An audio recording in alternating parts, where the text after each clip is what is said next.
Alright, this is Third Fight from Final Fantasy 15. This is Edge. Enjoy the rant. Goodbye.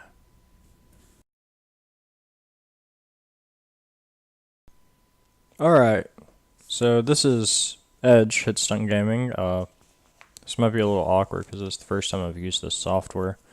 But, so a bit of a different video. It's a rant video today. And it's my first impressions of Final Fantasy 15.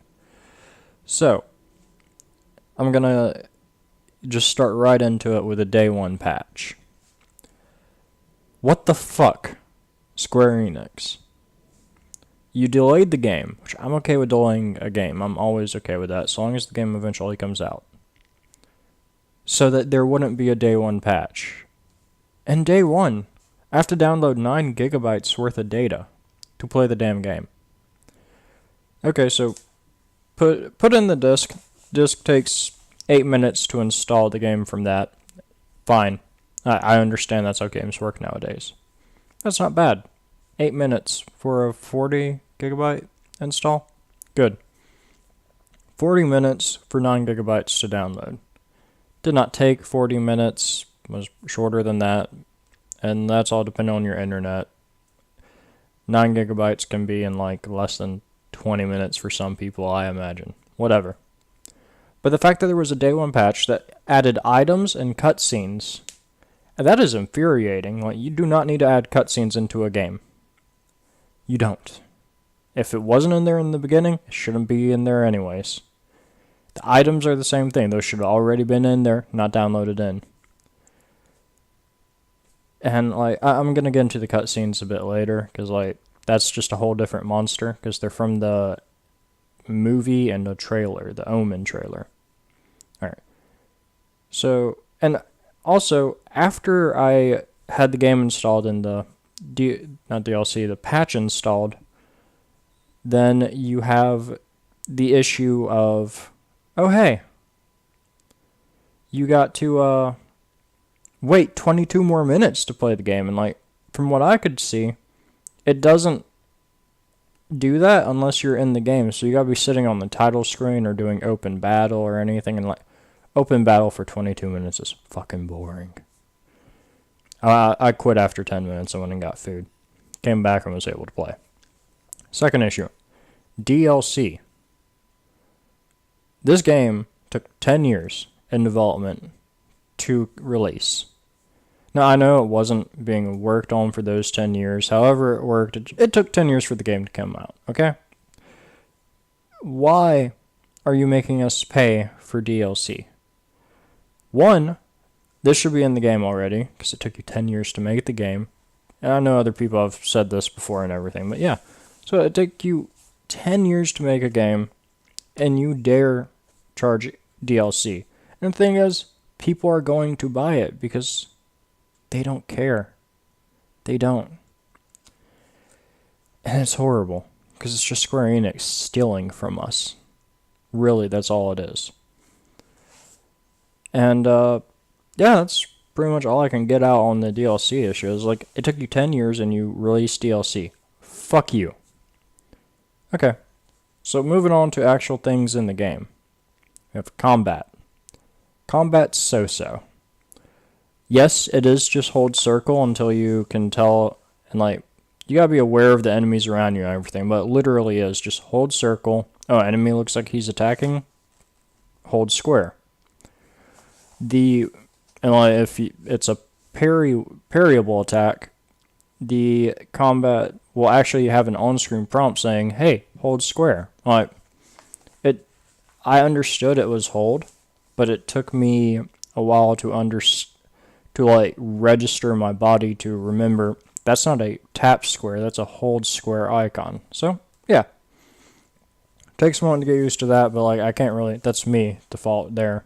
But it's like, you hold circle, and like, really, greatsword seems really useless because you can't animation cancel. So it's like, I'm sitting here swinging away with my daggers, which very short animation of attack and everything. So you can basically be mid attack and just notice an enemy coming at you and hold block, and you'll be able to dodge by that time.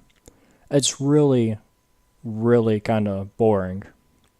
Now, granted, I have had hard fights and everything, but most of the fights are just easy, and then you get these weird difficulty spikes. One of them I was under leveled, but I feel like even at the level it would have been a ridiculous difficulty spike. Which, that's fine, I'm all for that. But when your gameplay promotes holding circle or B on, I'm going to refer to the PS4 controls because that's what I'm using, but I understand it's on the Xbox One as well.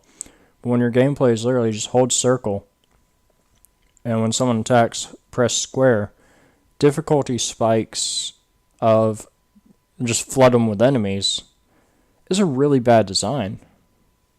It just really is, in my opinion. Like, when you come across normal mobs with a bunch of enemies, you're expecting it, but it's like, I had to do this part. I'm not going to say where it is or anything. I'm going to say the enemy mob I had to fight, but it was like Mind Flayer and Imps.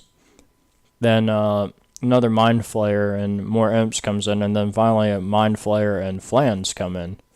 Well, it was really obnoxious because, like, I defeated the first wave, and then the Mind Flayer and Imps come in, and then, I don't even want to say 30 seconds later, the Flans and Mind Flayer, and the third Mind Flayer came in, and, like, so I had to fight 2 Mind Flayers and Flans, because I had already killed all the Imps, and, yeah, that was kind of obnoxious right there. I got through the fight, but, like, it was just a weird difficulty spike, because it was just like, we'll just flood you with enemies, and, like, when you think you're safe, we'll flood you with more. That's how we're going to do difficulty in this. Now, this is early impressions. I can't speak for the rest of the game. So, yeah, that's just kind of what it is. I find the combat extremely simple and quite boring. Like, I really do. That's so far. We'll see about later on. The footage you're watching is the Titan fight, as I said earlier. But, it's the second boss in the game. Where's the bosses, guys? Okay, moving on to the car. Alright. This car had, I don't even know how much potential it had because it's kind of lost on me. Like, I just have Ignis drive me everywhere because I like to look out at the land and everything. That's something the car nailed. I get to look out and see the world and everything while Ignis drives.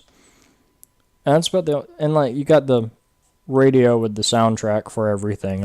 That's really good. I like that because I can listen to Final Fantasy VIII and all the previous Final Fantasy music tracks. I love it.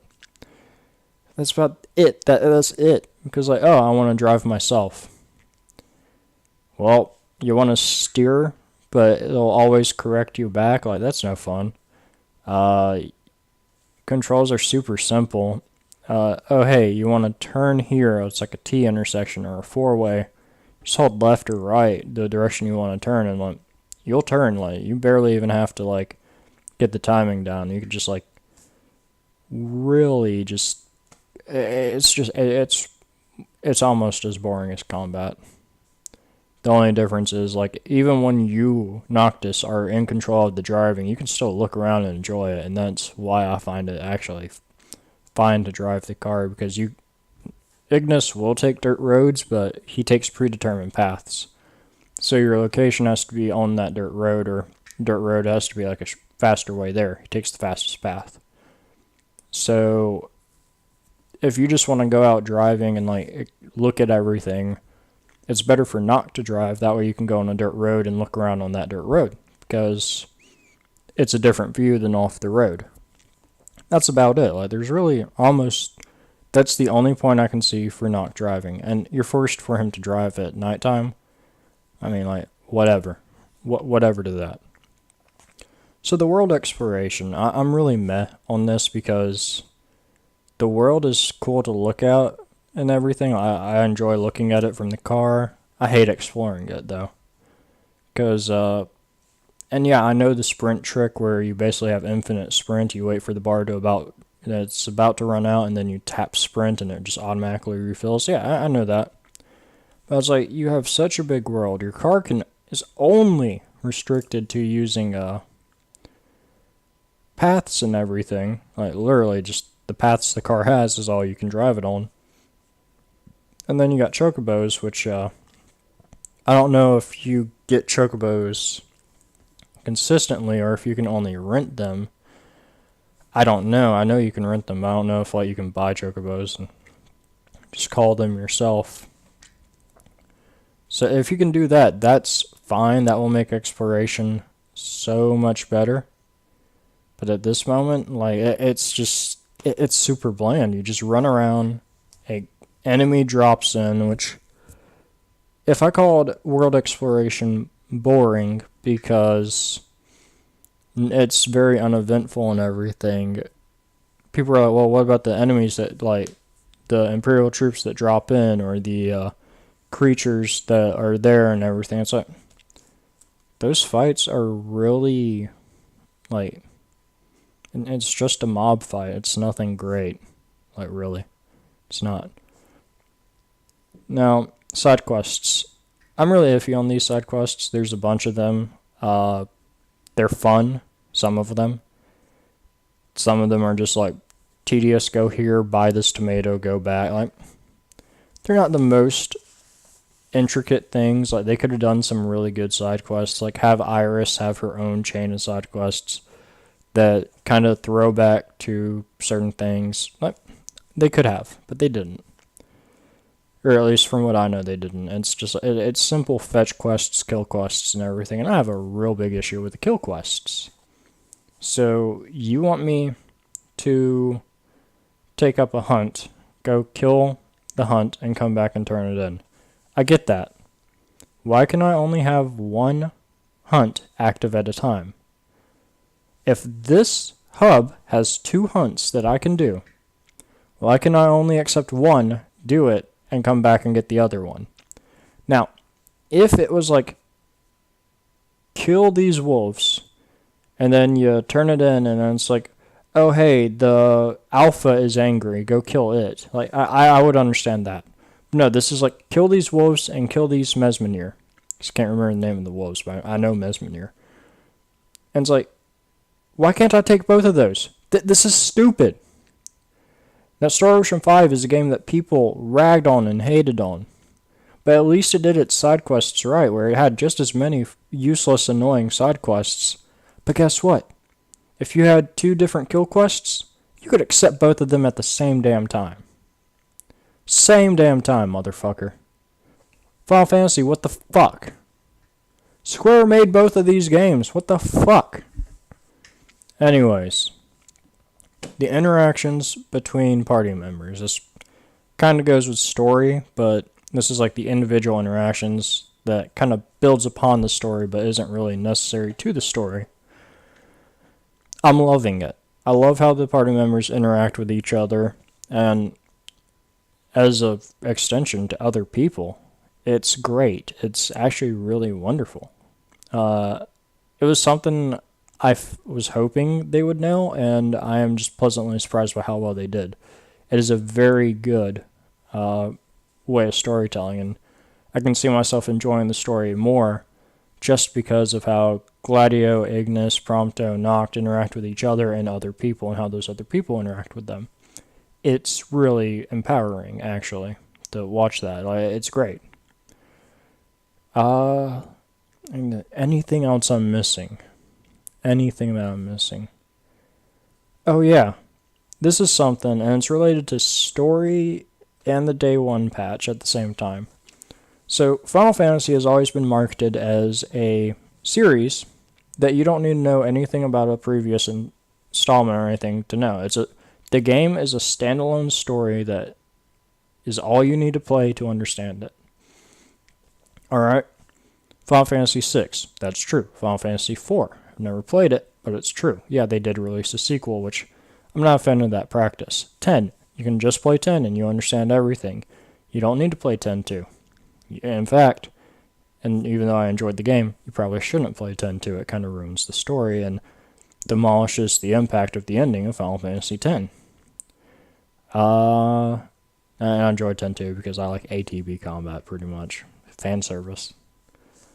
Then you have, I'm trying to think of all the ones like that. And 13, which I'm not a big fan of 13. I liked certain aspects of it. But 13.2, which actually makes 13 good, I really disapprove of this because, as I said, Final Fantasy has always been marketed as you only need one game to understand that game's story. Let's look at 8. Only 8. I know people say the plot's too convoluted and everything, like, oh, it's Final Fantasy, all plots are convoluted. 8 was extremely easy to understand. Go back and play it and actually read cutscenes and read everything, like, understand it for once, instead of just, like, thinking it'll be spoon-fed to you like Final Fantasy 7 was. Not every story is going to be spoon-fed. That's the truth. Anyways, so why do I have the gripe with Final Fantasy 15 that, like, it's supposed to be a self-contained story, isn't it? Well, no. There's an anime that there are interactions that I have seen that you will not understand if you don't watch this anime. And I have not watched Kingsglaive. And I know one of the things they put in the day one patch were cutscenes from Kingsglaive and Omen, which was a trailer. And I haven't watched Kingsglaive, and I'm sure I've seen some cutscenes from Kingsglaive at this point, or scenes from Kingsglaive as cutscenes in the game, because they're in the game at this point. Well, I haven't watched it. I have it. I have the deluxe edition that came with the game and the DVD. But it's like, I shouldn't need to watch this DVD and this anime to understand things in the game. Now, this might be like the Final Fantasy sickness that I think it was Tabata was talking about. But the thing is, if it is, it should have stuck. That should have been one thing in the sickness that stayed. Because it's stupid, and it's only just a poor money-grabbing tactic to make us need to watch a movie, and granted the anime is free and extremely short, to watch because the games are self-contained. But this game is not. This game is outside universe. No other one is. Now, currently, I am enjoying the game. Like, pretty much everything I said was negative. But the positives I have experienced, because I do enjoy the combat. I just find it really boring and simple. It's funny I can enjoy something boring. I love the interactions. I've enjoyed some side quests. The world exploration, when I'm in the car, I love it. The car, I'm iffy on it. It makes something enjoyable. That's why I like it. So it's like, yes, I'm negative on a lot of things, but the positives for me are outweighing it. Do I recommend this game? I don't know. If you like Final Fantasy, it's worth a look at. Watch some people play it and everything. I'm not going to upload full gameplay on my channel. I'll probably upload moments, but not full gameplay. And yeah, just in the end, like, watch a video review, mute the person talking, and then just pay attention to the gameplay. That's how I base reviews to tell if I want a game. So just do that. If you don't know if you want this game, do that and you'll see if you want the game. Now, it does suck if they're talking over like the stuff in the game and you mute both, but hopefully just the gameplay alone can sell you, not the interactions of characters.